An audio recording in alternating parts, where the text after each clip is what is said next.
Hi, everybody. We're having Andrei Martyanov and Larry Johnson with us to talk about Israeli attack on Iran. Let's start with Larry. Larry, what are we witnessing right now from this attack on Iran?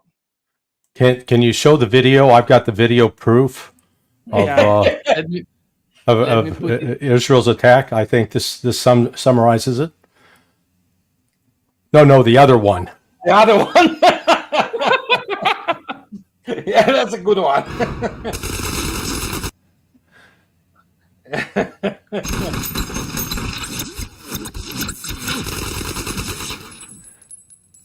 And it looks like they're using Uzis. Yeah, that's true. Yeah. Yeah, okay. So that summarizes it. Israel fired, announced with great fanfare, we've launched. And so, people start scrambling to the social media. And, there's people on rooftops in Tehran looking out. No fires, no explosions, no plumes of smoke. Oh, they did hear explosions.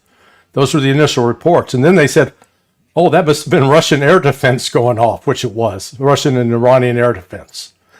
And then showed the other video that just surfaced. And it sure looks like these are some Iranian air-launched ballistic missiles, cruise missile types, coming in. This is in another part of, described, I think, as eastern Iran.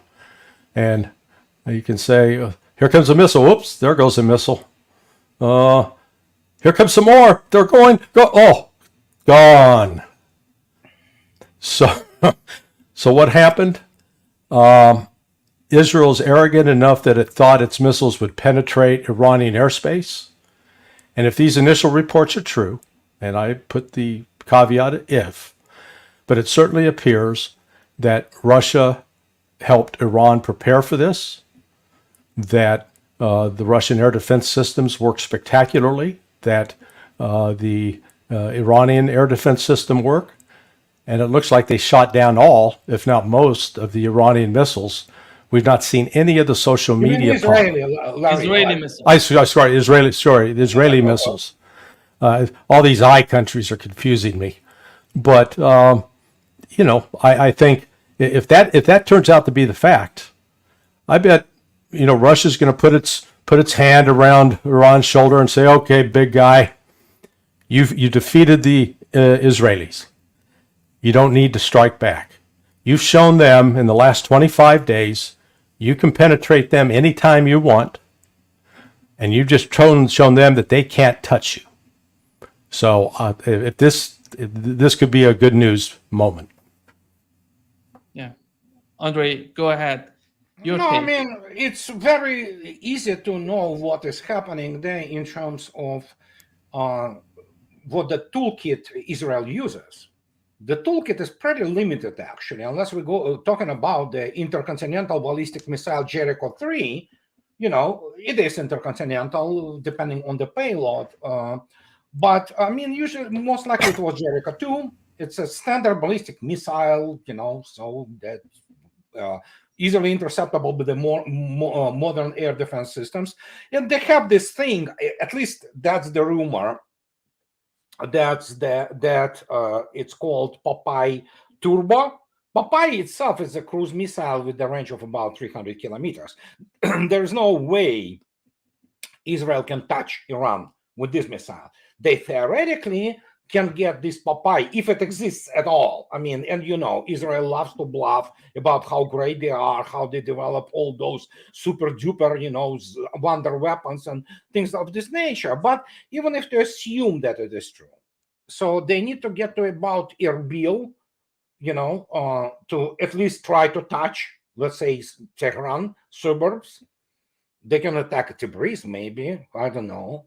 But there is another thing, obviously, and that was the rumor which was circulating since 2015. I would say they allegedly have some cruise missile with a range of 1,500 kilometers, which is the submarine launched. That means it's very limited inventory there. They can launch probably 3-4 of them.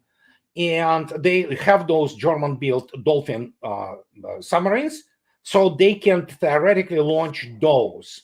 But those are subsonic, and in order for them to even reach Tehran, they need to be literally stuck near the shore of Israel, so they can go out to sea for like, I don't know, 10 miles in order for them to have at least range. Anything which is going out there from the Eastern Mediterranean closer to the, more into the sea, it's not going to reach it. And then, of course, as everybody stated, and I was at it ad nauseam, as Larry correctly stated, if what we see and looks like nothing penetrated in Tehran, I mean, simply nothing exploded, everything was intercepted, evidently.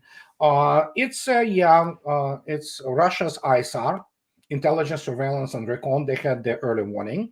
And right now, it's just basically primarily PR, ballet. They try to kind of arrange things that next morning to say, "Ooh, we had like 100, aircraft, among them F-35s," and think, "Okay, sure, yeah, whatever." And there will be brainwashed people, especially among Christian Zionists in United States. Yeah, 100 planes. Yeah, 2,000-kilometer attack. Sure. Yeah, cutting edge F-35. Yes. Absolutely. So yeah, it's PR BS. We have to wait and see post-battle assessment. Whatever penetrated. They probably got some leakers. But we don't know what they had. We know that Iran has its own pretty capable air defense systems, and then there is Russia, and so there we go. It seems that they're trying to attack, Larry, military bases, no nuclear facilities, oil facilities, power grids. And do you think that the latest visit of Antony Blinken was about this, the way that they're going to attack Iran? Well, yeah, I mean, that's what the Israelis were saying they're going to do. But I'm a big believer in social media and instant social media. So Israelis have cell phones. They take videos. Iranians have cell phones. You're Iranian. You got a cell phone? And you're able to take videos, right? Okay. So when these attacks are being launched, I don't care where you're launching them, there's always somebody with a cell phone. And they're cranking it out, and they're taking the pictures just like we saw that one. And it's either going to show, as it did in the case of Israel, where missile after missile after missile was coming in and hitting the ground. Maybe 5% were intercepted, if that. Almost all of them got through. And that was the video evidence. That wasn't anybody saying, "Oh, this is what we accomplished." Just take the video evidence. And so if Israel had actually hit these targets, I'm sure there would be videos surfacing, because Iran doesn't have that kind of control over people's social media yet, that they'd be posting it up, and man, there'd be flames going and bombs going off. And, it looked like that scene from Leslie Nielsen's movie, Police Story. Nothing to see here, folks. Move along. But we didn't see that. So whatever Israel's intent was, I think their generals are sitting back, and I think the boys in the Pentagon too are going, "Oh, Jesus Christ." They stopped it. I mean, 100 planes and, at least 100 missiles or more, and they stopped it. That, I was extremely worried, and I just posted as well in my piece that I just put up, which was one reason I was late. Conversation with Alistair Crook yesterday about options. What were we going to see with Iran and with Israel, the responses? And this is the happiest of outcomes, because if Iran comes out of this unscathed, they're not going to have an incentive to launch more missiles and inflict significant damage on Israel. Israel's going to escape a bullet this time. Yeah. And you're absolutely right. Andrei. Oh, okay. Go ahead. No, I mean, they're probably those generals sitting like this with fingers crossed, like, "Oh God, let it fail," because what is going to fly in response could be absolutely devastating for Israel. So right.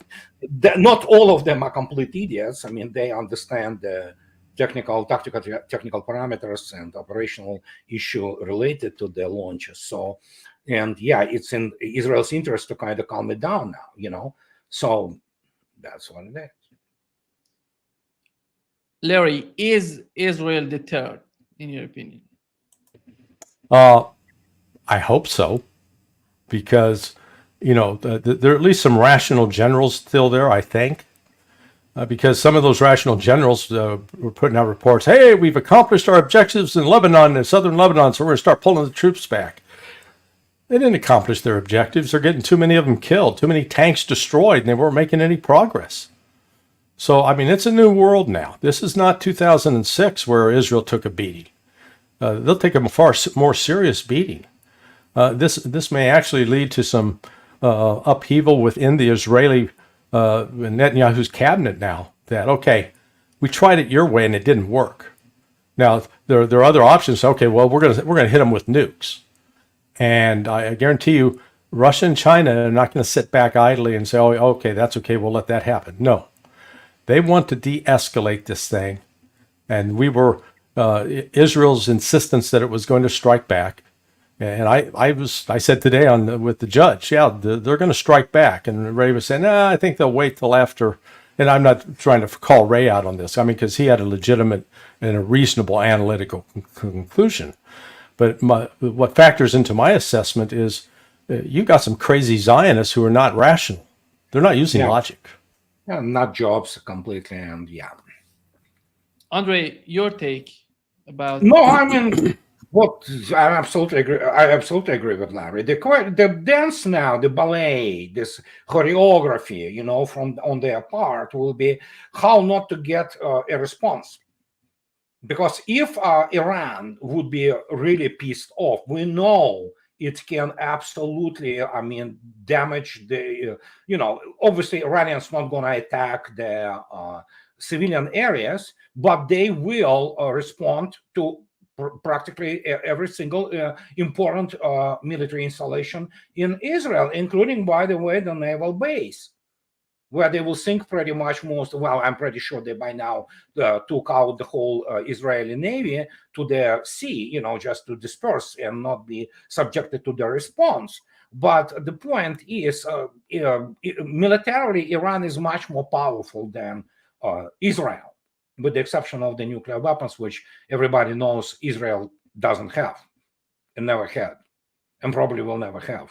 No, I'm BSing you. Obviously, they have. If that's their Samson option, like if the state of Israel is, somehow is facing eradication, they will take everybody around, with them using nuclear weapons. The problem, of course, nobody really cares about Israel's existence as long as they adhere to the at least basic rules, which have been, negotiated through the United Nations. Of course, they will not, because Larry is absolutely correct.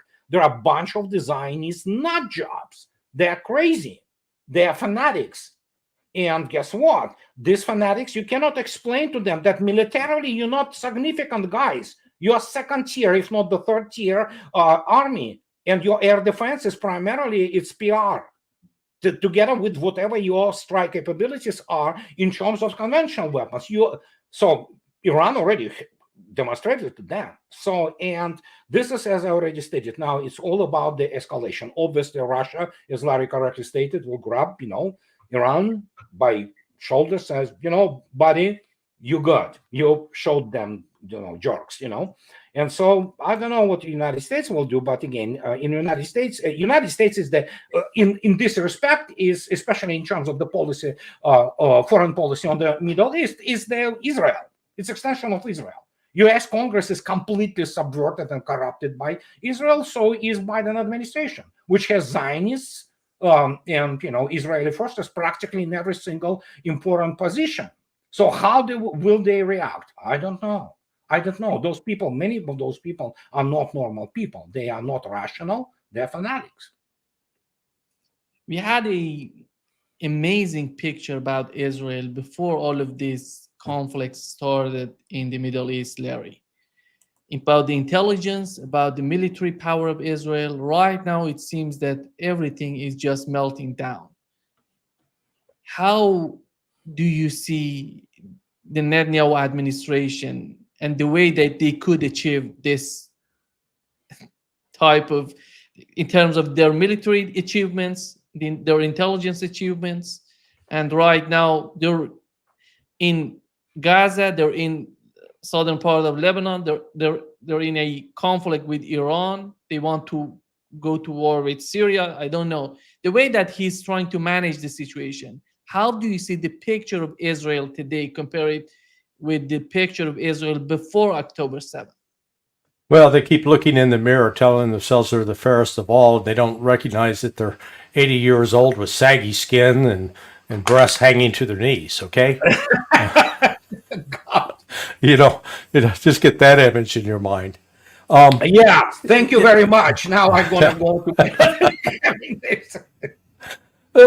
to Israel, let's step back and let's do an objective comparison.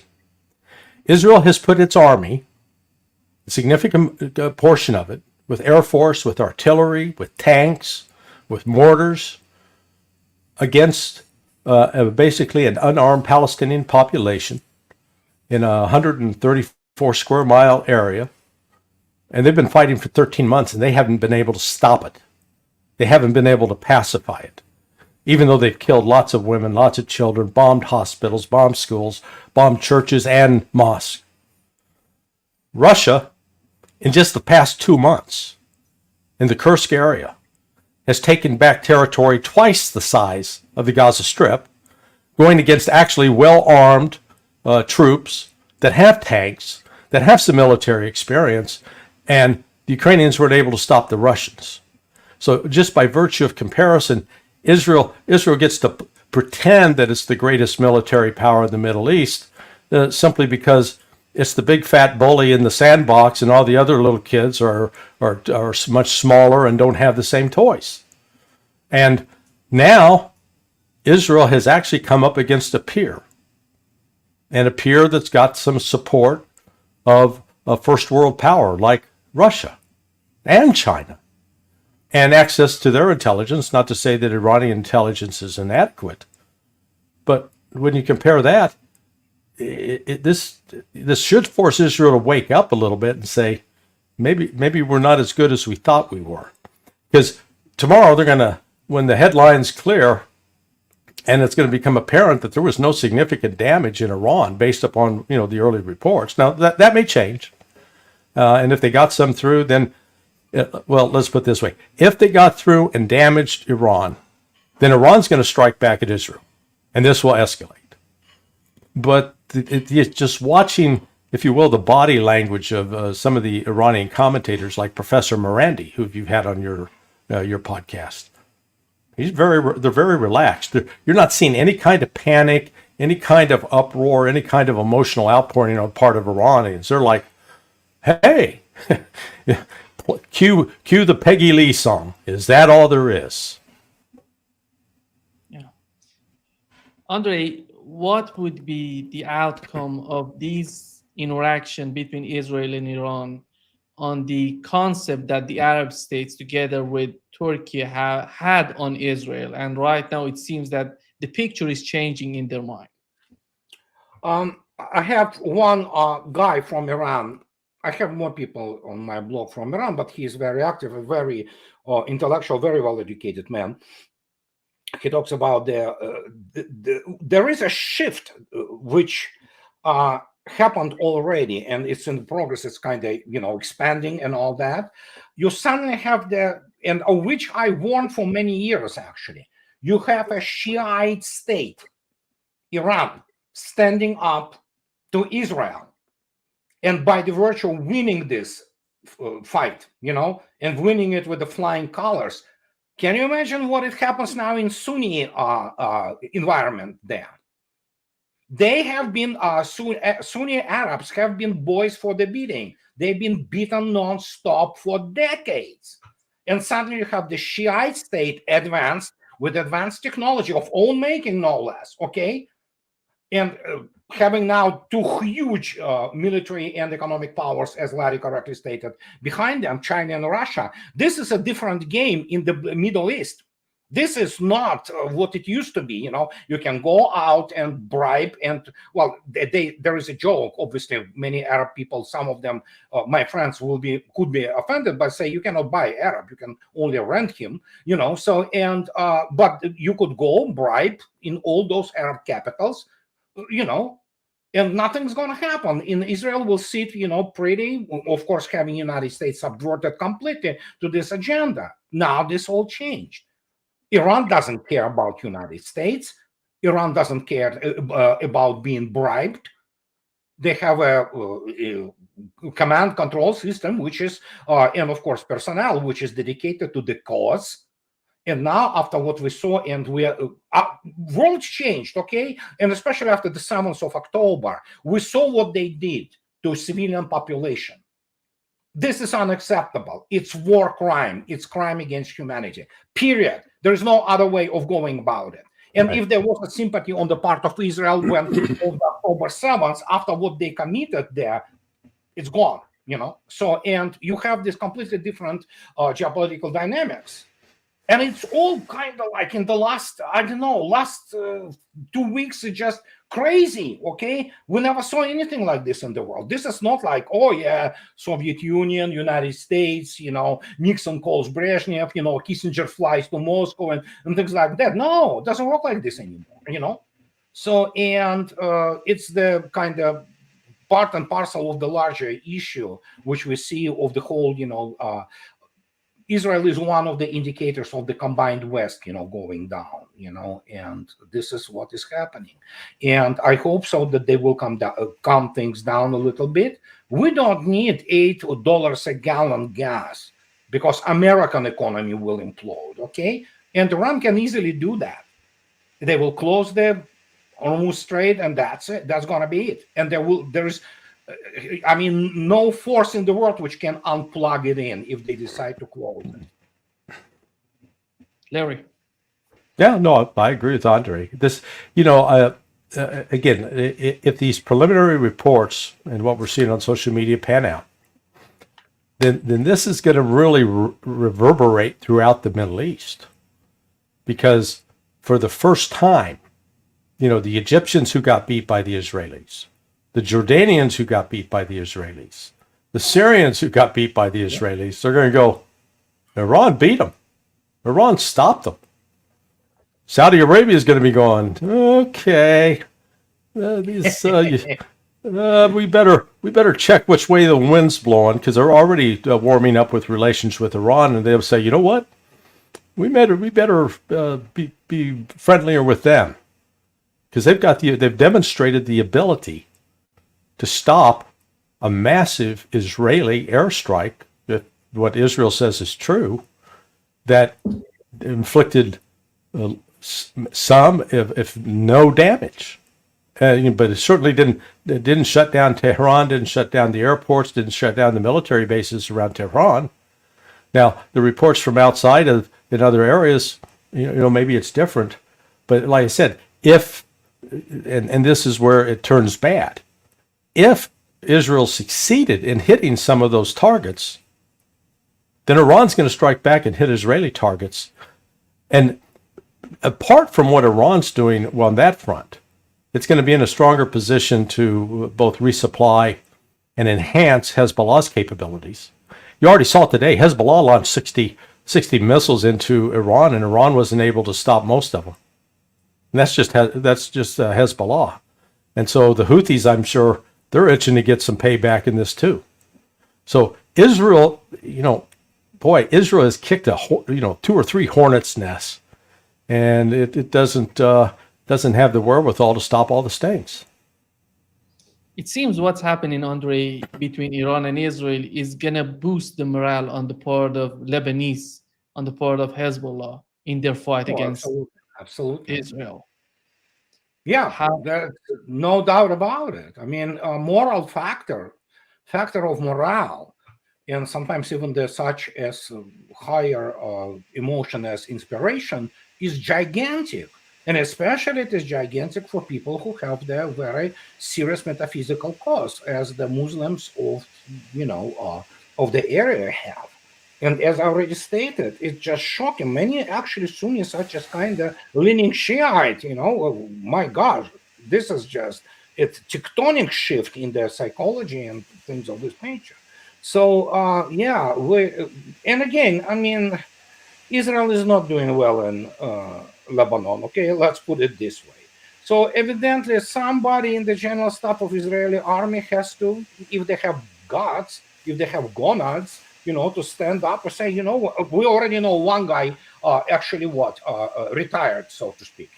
Just abandoned the whole thing. Said, I'm sorry, I retire and all that. So some people have to say to Netanyahu, dude, wake up, everything you know about Israel, from Hollywood and Tom Clancy's writing. That's pretty much it. They created this, delusion about their own greatness. Well, in reality, I mean, they have no resources to fight long war. Iran does, for Yeah. example. Yeah. Iran can simply outlast them. If not for the United States, Israel would have probably by now ceased to exist. It would dissolve, as Dmitry Orlov correctly states. Not that I desire, wish Israelis to dissolve. No, by no means. I see no problem with Israel and Jewish people having their own state. The problem, what they are doing right now, has nothing to do with them having their own state. They are involved in the business of genocide now, and this must stop. And we see the reaction. We see the sort of expansion of this situation and, the responses. Iran is responding. Iran demonstrated perfectly it has capability to do whatever it decides to do with Israel. While Israel cannot do the same, by the way. That's a little bit different story. The only thing Israel can do is just launch the suicidal attack with the Jericho 3 or whatever with the nuclear weapon. But then, yeah, we'll have the completely different world we live in. Larry, is it going to help those people in Washington who are trying to put some sort of pressure on Netanyahu in order to bring some sort of sanity to what's going on in Gaza? Is it going to help them to make Netanyahu understand what's going on really in the Middle East? No, there's no such people. If there were such people, yes, but they're not. The U.S. strategy, if you listen to Blinken both yesterday and today, is he's trying to tell the Israelis, hey, you've achieved all your strategic objectives in Gaza. Now they haven't, but he's telling them that. That's how we see it. You've won there. You've got rid of the Hamas leadership. You've eviscerated the Hezbollah leadership. Take the win, guys. Declare victory and, sheathe your sword. Israel's not going to do that. And now Israel is going to be, they're going to be quite confused. They had that emotional high when, boy, the pagers went off and they killed Nasrallah, and then they killed Nasrallah's replacement, and they killed Nasrallah's replacement, and they killed Sinwar. And, oh, man, this killing is so good. And what does it bottom? The pace of Israeli casualties in Lebanon is quintuple what it was in Gaza, because they're going up actually against a real military force. The Hamas fighters are at best a guerrilla, an insurgent force. They're not battle hardened by any stretch. There's some good fighters in that group, but they're by and large they're amateur fighters. Hezbollah is not amateur hour. They are combat trained. They've been in the field fighting against radical Sunni Islamists over the last 10 years in Syria. And they've been fighting Israel all along, but they're also pretty patient. They're not reckless. They are not the suicide bombers that Hollywood likes to portray in movies. These wild-eyed, crazy people who are just overcome with emotion. No, they're actually they're far more rational than the Israelis. And I think this attack, once it is clear that it was a failure, that's going to create some real consternation in Washington, because they're going to back up and say, well, what the hell happened? Because now their option is, do we have to attack Iran? I guarantee you, if the United States tries to attack Iran, they're going to get a good helping of what the Israelis got served today. Yeah. Here is what Israelis are talking about this To attack. months of continuous attacks from the regime in Iran against the state of Israel. Right now, the Israel Defense Forces is conducting precise strikes on military targets in Iran. The regime in Iran and its proxies in the region have been relentlessly attacking Israel since October 7th on 7 fronts, including direct attacks from Iranian soil.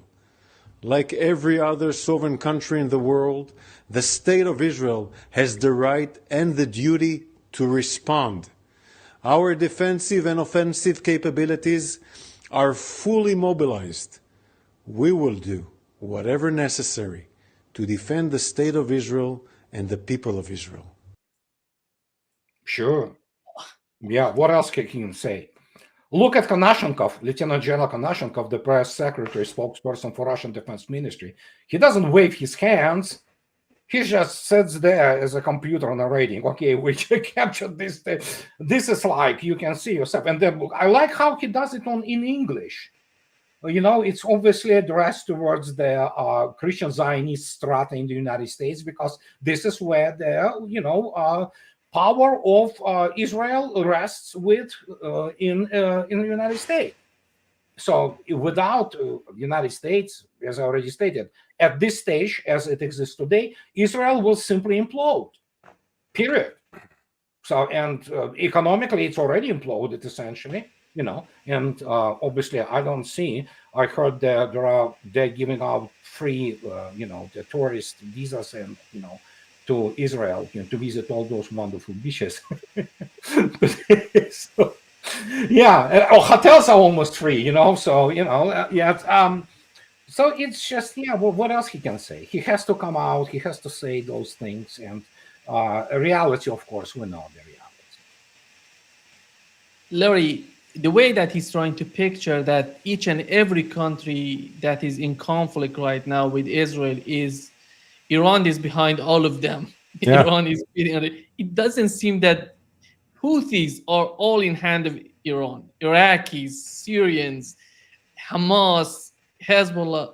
Do you think, does it have anything to do with the reality of what's going on in the Middle East? Well, let's first deal with the Zionist, I'll call them the minority that is in Netanyahu's cabinet, the Smotrich, the Ben-Gvirs. They have been very outspoken over the last week about destroying the Al-Aqsa Mosque, about taking Lebanon, Syria, Iraq, Jordan, Saudi Arabia, Egypt, and getting rid of those people so that Israel can occupy all that territory. Now, I mean, it's such an astonishing statement that you'd think it was a skit crafted by Monty Python, but it wasn't. They were dead serious. And I think some of those the other Arab and Muslim nations are looking now going, wait a damn minute. We're not, no, you're not going to do that. Israel doesn't have resources, as Andrei pointed out astutely. Iran has resources. Russia has resources. China has resources. The United States has resources, but we're in debt up to our eyeballs. Europe doesn't have resources. So what we're witnessing is a change in the world from what we were accustomed to with the, let's call it the post-colonial empire, still dominating and trying to control the political scene. And that's one of the reasons for the rise of BRICS. They're sick and tired of a United Nations Security Council where these two poodles that are called England and France get to have a veto power when there are actual nations which have far more resources, far more people than them, and frankly are far more consequential to the future of the world than either England or France. England and France are going to be a footnote in history. And the failure to come to grasp with that, I think this, if this Israeli attack failed as it appears to have failed, then it is going to be a watershed moment, because the mythology of Israeli military technological supremacy will be destroyed. Andrei, do you Well, want to add something? yeah, absolutely.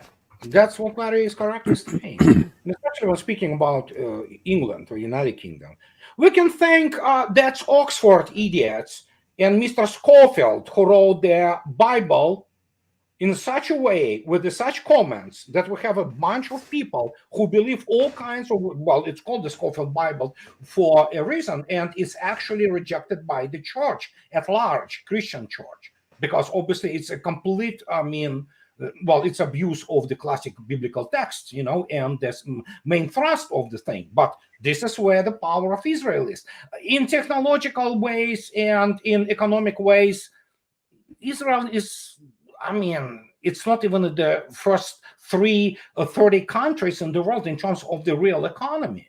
They love to talk and brag about their, intellectual power, and no doubt about it, there are many wonderfully intelligent people there, and they contributed quite a bit to the world, no doubt about it. But the point is, Israel loves to, also to paint with a broad brush over all Jews, for example. By far, not all Jews support what is happening to start with, okay? Right. I'm Right. not talking about especially the special types of the classic with the Judaists who altogether, they condemn Israel as the entity, or the whole other story. I don't know.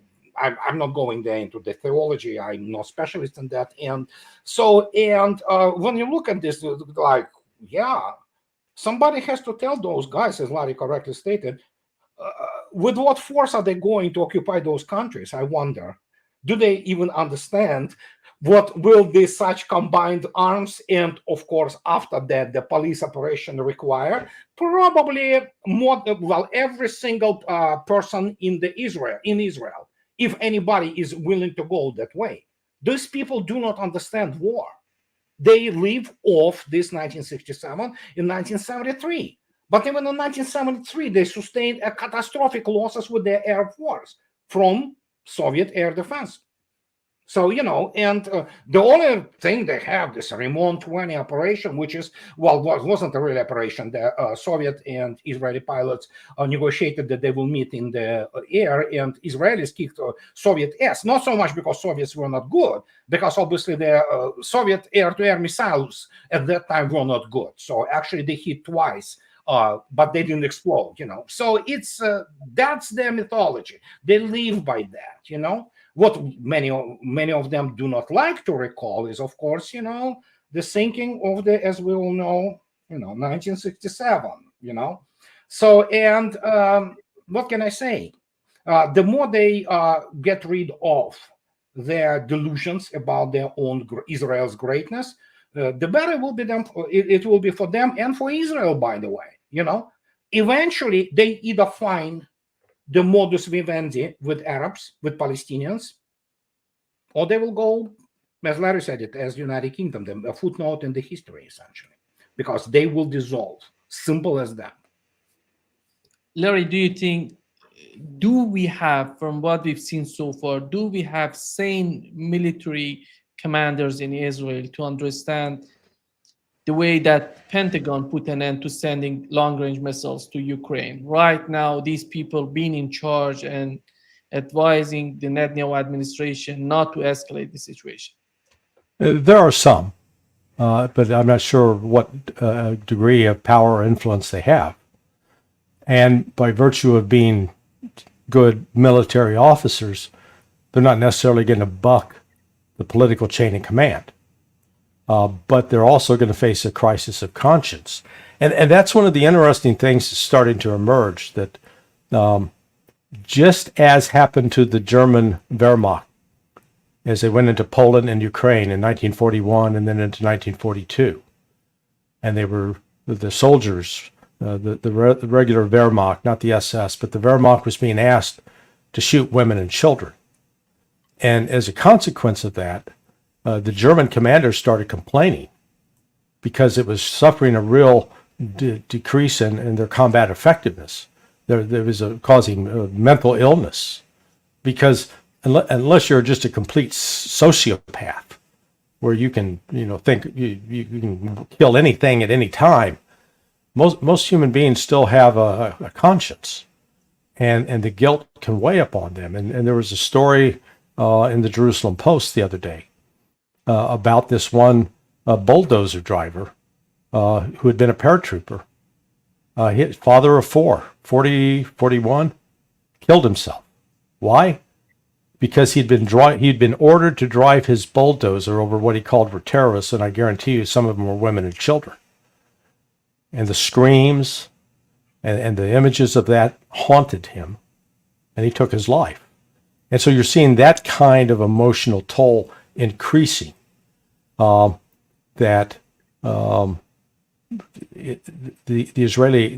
generals will start paying attention to that, and they'll recognize that if they have any hopes of saving the army, they're going to have to do something about that, or else they're going to lose the army. Yeah, and especially when you look attentively at children from Gaza. Good Lord, I mean, not only they're hungry, they are suffering from, and it's just absolute crime against humanity. How do you remain an army? How do you remain an armed forces when, well, in Russian combat manuals, it is strictly stated how you treat people, not just because of Geneva Convention and things like that, because it's stated. You harm civilians, you disgraced your motherland and your armed forces. You will be court-martialed, and as it was the case in, for example, Red Army, especially people don't understand, 800 people have been executed in the front of the rank and file, including officers, for marauding and some for raping and, even killing German civilians, despite the fact that, of course, what Germans did to Russians is just, and Soviet people is just incomprehensible. Many people say that was it was strange that they didn't do more. So, and what I'm saying is that Larry is absolutely correct. Once you're demoralized, and IDF is demoralized, I can tell you, I saw the photos of Israeli soldiers crying in the unit. You know what? I lost my friends. We graduated Naval Academy and things like that. You get there, something in your throat. Some people may cry, but I never saw that unit sits and cries, because one of their buddies was killed. No, you actually don't react like this. But I saw the photo. You can find it on the internet. They literally sit and, oh my God, they're completely distraught emotionally. So that's not a good army. I can tell you that. Not that we are not allowed to have our feelings, not that we don't like to really, be sad when we lose our friends, and, brothers in arms and things like that. But this is completely different. It's like, my God, what is that? Is it like what, collective crying session, something like that? That's not a good army, let me tell you. Larry, here is a Israeli channel. It says that there are two possibilities for this attack. The first one is Israel failed to hit anything. And the second is censorship in Iran is at its peak. That no video targets I can guarantee you that it's not the case in Iran. Everybody can take a picture, can take a video and send it. Well, it's ironic that they would push that, because the one country in that region that routinely restricts reporting and imprisons reporters is Israel. So, but again, in this day and age with the cell phones, unless you completely shut off the electricity and you shut down any access to internet, and unless it is North Korea, then right. Exactly. It just, the Israelis are going to really they're going to be struggling to cope with this, because they've told themselves you can't be beat. It's sort of like what, and forgive me for this, Andrei, but what happened to the Soviet hockey team when the Americans beat them back in, what was it, 80? Yeah, everybody knows that. That was a freaking shock, man. Yeah. And it's like, oh, well, what happened? This could be Israel's hockey moment. Let's talk about a Israeli journalist. His name is Elior Levy. Today, he was saying that I wonder where those who decided that Hezbollah was collapsing are. The people who are talking about that Hezbollah is collapsing. And I also ask what happened to the document that revealed that Hezbollah no longer has any members. When you look at a journalist talking about this stuff and the way that he's believing that Hezbollah was removed, was defeated, how about the public opinion in Israel? It seems that this administration is totally capable of convincing the Israeli people that they're winning, they're defeating each and everybody in the region. Yeah. Andrei. Yeah, it's just that's what they do. It actually projects itself extremely well on the Washington too, you know. There are some people who still believe that they are winning. You know, so much winning is unbelievable, you know. And those again already stated. And I believe it was already Mr. Putin through Mr. Peskov today. I made a video on that. That Peskov stated openly, saying Wall Street Journal or any other American media, it's a journalism malpractice. We don't take them seriously, and you shouldn't.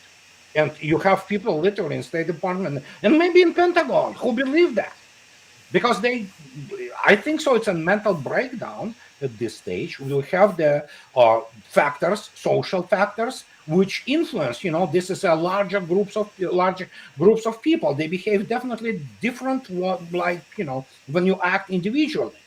So, and yeah, sure, they are great. They are winning, especially as we see now in Lebanon. But if you ask me, there were people in CIA, in Pentagon, in fact, that was the majority, who were saying the same way about Russia on the eve of February 24, 2022. They were the guys who stated that Putin's regime is on the last legs. We just need to, repeating, you know, quoting Hitler, kick the door and it would fly over the hinges. They really believe that. Yeah. There are military people in Pentagon. I can tell you, the types of Ben Hodges, of Petraeus, of Keane, and things of this nature, who evidently do not understand what military power is. They have no clue. Apart from them being amateurs in operational planning, they are. So, and these were the people who said, oh, it's okay.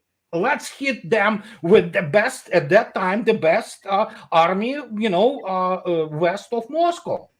Ukrainian armed forces supported by the whole infrastructure of NATO. Well, guess what? Where we are today. There you go. Larry, as we talk right now, the Israeli army declares that the attack on Iran has ended. It seems that no more attacks going to come from Israel to Iran. Mm-hmm. And your take on how the Netanyahu administration was capable of convincing the Israelis that they're winning in Lebanon? They haven't necessarily yet, because what the Israelis are saying is, number one, they can't return 75, 80,000 people back to northern Israel because it's still under attack. That Haifa, Tel Aviv are being hit every day with rockets and missiles out of southern Lebanon. That despite the Israeli Air Force claim that they've destroyed, the majority of Hezbollah missiles, that's just an Israeli claim. They have absolutely no evidence to back that up. The smart thing now would be like Israel did in 2006, declare victory and retreat. Yeah, and retreat, yeah. And then hope that they can work out a negotiated settlement. But I think from the standpoint of Hezbollah, they're not going to stop, because I think Israel has crossed some red lines with them, and Hezbollah is going to continue to inflict enough damage to try to force Israel to make concessions. And those concessions can't be made with Ben Gvir and Smotrich in the government. So the government in Israel will have to change, and they'll have to bring in some people who are more secular, more rational, to hopefully reach a negotiated settlement and separate the sides. But I don't see an end in sight to this. But what we do see, whichever way this went, if Israel's failure in this attack, if that's what it is, then that hurts Israel. If Israel succeeded in attacking Iran, Iran would have caused massive destruction in Israel, killed, thousands, if not tens of thousands of people, and destroyed significant military assets. They didn't try to do that on October 1st. They were simply saying, hey, we can reach out and touch you, and you can't stop us, and let us show you. But so either way, it's a lose-lose for Israel. Israel can't kill its way to peace. Yeah, and something tells me that Mr. Netanyahu may be contemplating right now how to dial Moscow and talk to his, who used to be his friend, Mr. Putin, if Putin agrees, of course, to even pick up the phone and talk to him. Because Vladimir Putin is not disposed now towards talking to this guy. And here is the latest picture from Iran. This is a live picture from Iran. Yeah, a lot of damage. I can just literally see. Oh man, see that big cloud of smoke in the back? Oh, those are mountains. My bad. Yeah. So yeah, that's horribly damaged. Yeah. It's yeah. Look at all the fire and plumes of smoke. Yeah, it just absolutely. Yeah, I didn't see a single flash from what I saw, which would indicate the hit on something. So yeah, the one thing we don't know is, did any of the air defense missiles take out any planes, or did they just simply decide to concentrate only on the missiles? And I think Andrei made the other very observant point, as we would expect him to, that Russian ISR probably gave the Iranians enough advance warning. Okay, hey, they're coming, and these are the vectors, and this is where you need to be prepared.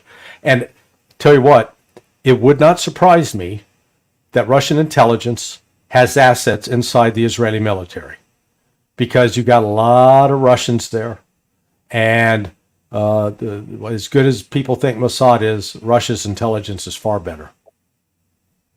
We've seen some footages. I don't know if you've seen that the fighter jets are just flying over Jordan.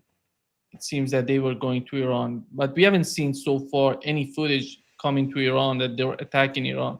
Nothing of that nature. Yeah. So far. Yeah. I think we can put an end to this live. Yeah, well, I think we've covered the territory. I always appreciate being with Brother Martyanov. Same here, man. Great pleasure to have you both on. Thank you so much. Guys. All right. Have a great time. Have a good night. Thanks. Good night, guys. Bye-bye.